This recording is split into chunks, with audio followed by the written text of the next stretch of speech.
Hello everyone, welcome to another video.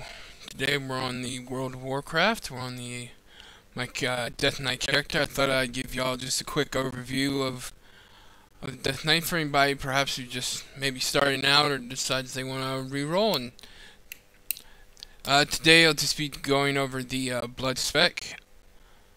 The Blood spec is the tanking spec of the Death Knight.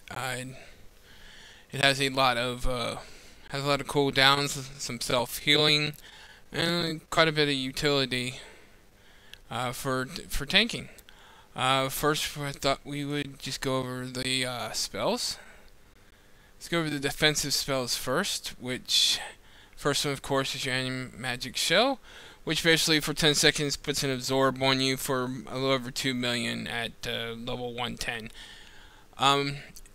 It also generates excuse me. It generates runic power also, which of course is your big spooning power to get off your other abilities. Now this absorbs magic damage, does not absorb physical damage. So this is really useful when you're going up against casters. The next one is a talent called Blood Mirror. For 10 seconds, basically, any 20% of any damage dealt to you is redirected to the target that you put this on.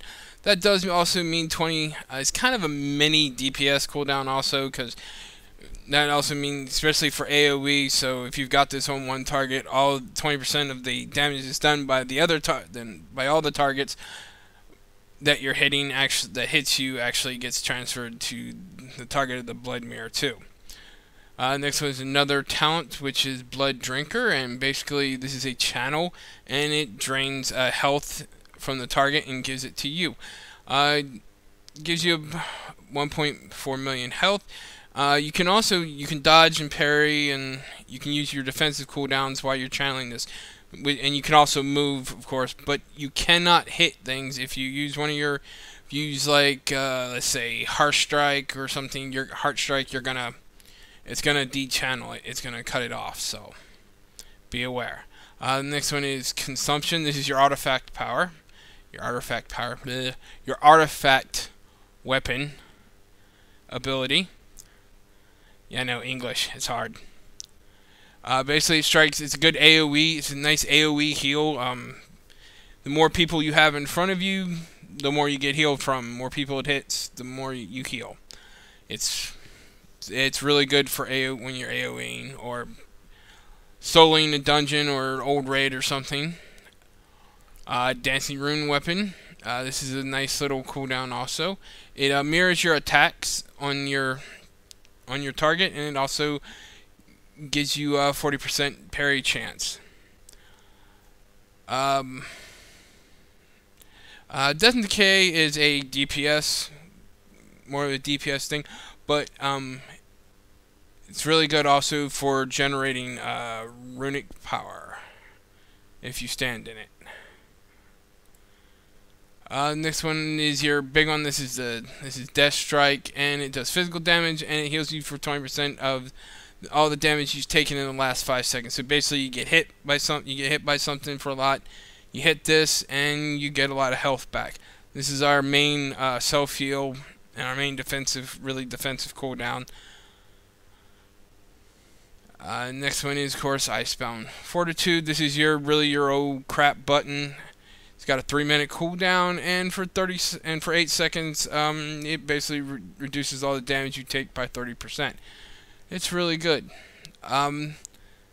Merwin's is a DPS, but also when you hit something with it, it gives you 3 charges of Bone Shield. Bone Shield reduces all the damage you take by 16, and it also increases your haste, which makes you be able to hit things more often, which lets you get more runic power over faster. Now, Morrowind actually synergizes really well, especially when like pulling a boss or something with Dancing Rune weapon, since it mirrors your attacks, your melee attacks. You can hit this and then immediately hit Morrowind, and you basically get the 2 charges of the Bone Shield. You'll get 6 charges right off the bat instead of just 3, which is good if you've got a fast if you've got a lot of targets, or if they're going to hit you when you pull, or if you've got a fast-hitting boss And your next other one is Vampiric Blood, which increases your maximum health by 50%, and also increases all the healing absorbed you receive by 50% for 10 seconds. Now this does synergize pretty well with our mastery, which just put this up here, which basically gives you a percentage amount of what you're healed as a physical damage shield, absorption shield. This synergizes really well with Vampiric Blood. And let's see, that's it for the major defensive cooldowns for meaning it. Your other abilities, of course, is Blood Boil. This basically gives you 2 charges. It's a good AoE. This is good for pulling if you're pulling things, or if something runs by you and decides it wants to go hit the healer instead of hitting you. Basically, you hit this, and as long as it's within like 10 yards, and also puts Blood Plague on them, which makes them does damage to them. Next one, let's see, is Dark Command. That's your taunt, basically. If you want if something runs by you, you can target it and just hit this, and it'll come back to you. There's another AoE ability, is Death and Decay.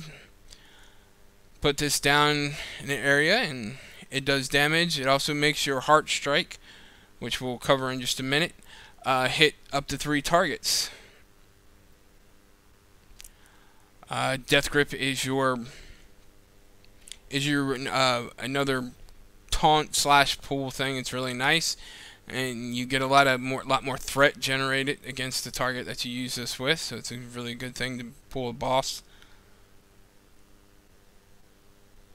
Death's Carcass is basically a single target blood boil for the most part. Gorfine's Gasp is basically an AoE pull. It'll pull everything within 20 yards to you. Heart Strike, which we talked about earlier, does physical damage, and it also reduces speed to your enemies. Like I said, this also is one of your runic power generators. And then, and of course, like I said, with Death and Decay, Heart Strike will hit more targets, so it becomes kind of like an AoE. With Death and Decay down, it becomes like an AoE hit, which is nice. Of course, you got Merowyn, which we went over before. Mind Freeze is basically your interrupting. Though, if you cannot, as long as you can Death Grip something to you, it will interrupt them. It will interrupt their spell casting. If it's like a boss and they're immune to Death Grip, then it'll just pull them. It won't stop what they're doing. But Mind Freeze will interrupt any spell casting, and also prevents anything from that whatever they're casting. And if it's shadow magic, they can't use it for another thing for at least 3 seconds, which is nice. Path Frost is just so you can basically walk on water. Raise Allies is basically your battle res. This is really good. This is really important to have, especially if you're plugging raids. Rune Forging is just your own little like enchanting section for your weapons. And of course, Wavewalk is your movement ability. This is decent. It's not that great. I wish the cooldown was it like 30 seconds? I think 30 seconds would be, since we don't have any really other movement based, it would be a lot better, I think, with 30 seconds. But regardless, sorry, this lets you basically just walk really fast to get out of stuff. It's good for if you've gotten pulled out of, if you're in fire or something, you need to get out of real quick. So let's go ahead and we'll hit this target dummy here, and we'll just go practice in. Like I said, you hit this and boom. See, like that. Look at that. You've got 10 charges of the. Right here, you got off the bat. You've got 10 charges of your bone shield, which is really nice. And you just put down your Death and Decay. And you can see our runic power is going up. Then the strike, if it's... Come on. You can hit me. You can do it. Come on. Okay, so you just hit that and there, and we heal a little bit, as you can see down here. This is what any magic shell looks like. Like I said, it's just for damage. It doesn't do... It's not good for physical damage. If you're going against a boss that just does physical damage, it's not very well for that. But it does works really well against casters. Okay, so since we went over that, over the abilities and stuff, I guess let's go on to some opinions and strategies. Okay, so going on to, I guess, opinions. Of course, I'm by no means an expert. I am just a filthy casual. So, but here's my humble opinion on tanking as a Death Knight. It's pretty fun. We're not the smoothest of tanks to heal. We are quite spiky compared to paladins and druids. We do not have quite as much, I think, utility as druids or warriors. I think we're in a better place than, let's say, the demon hunters and monks for tanks, especially. We're quite, like I said before, we're quite spiky when it comes to damage. We don't have overall, not quite as spiky as a demon hunter. Demon hunters have it far worse than us when it comes to spike damage. But we do have a few self heals and everything, which helps out smoothing that out some. Their Death Knights are also actually very good for soloing if you're into soloing content. There, because of the heals and stuff, they solo content quite well. It's a lot of fun to play, in my opinion. Having to manage your runic power with your runes, making sure you're not using things on cooldown that you're supposed to be, making sure, because sometimes you may not have the runes yet, and you want to wait for. You gotta wait for it to come back on, and that can have problems. So you want to kind of save the runes for certain things to make sure you have, your bone shields up when you're tanking a boss. Make sure you're hitting your cooldowns right.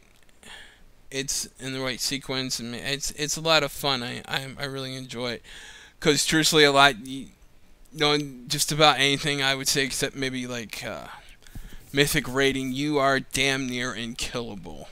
To be honest, unless you mess up and don't hit a button at the right time or something, or you just take like massive hits or something. But in dungeons, even in mythic plus dungeons, up to, I think right now I still have problems about +8. I start having problems tanking some of the damage because of some of the modifiers and stuff. But that's just my personal thing. Like I said, I'm nowhere near as good as some of the others that I've seen. But it's really nice. I enjoy playing the Death Knight. I didn't actually get into it when they came out. I actually liked it better when they first came out in Wrath of the Lich King, because Frost was kind of the main tanking spec there, and I liked it like that. But when they changed it, I wasn't a big fan of Blood when they changed it, but I have over time really enjoyed the tanking aspect of it. I like having like Death Decay, where I can throw it down if there's an ad that gets by me, or if I need to pull some on 2 different places, or if something spawns from a boss, an ad spawns from the boss, almost across side to the other room. I can grab, put down that Death Decay real quick, and it'll come over to me. It's really nice. Same thing with, with Gorfing's Grasp, or, Death Grip. There's some nice utilities to have. Also, I like having the battle res and stuff for it. It gives us a little bit of utility. But of course, we don't have nowhere near the utility of, like I said, some of the other ones. So, but I've been enjoying it. Though I have to say, I still think the Guardian Druid is probably still my favorite tank character to tank with. Toon. I think that's my favorite class, rather. English. To tank with, but Death Knight is a really close second, I'll have to admit. Thank you for your time. I hope you enjoyed this. Please leave a like, and have a good day.